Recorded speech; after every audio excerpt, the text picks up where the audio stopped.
Evet.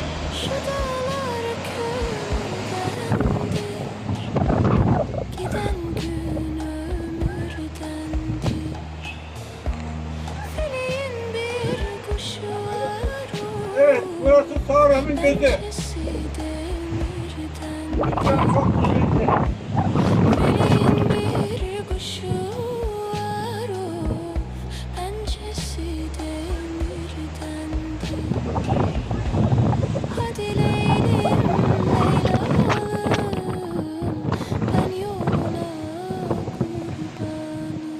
Dikkat et abi.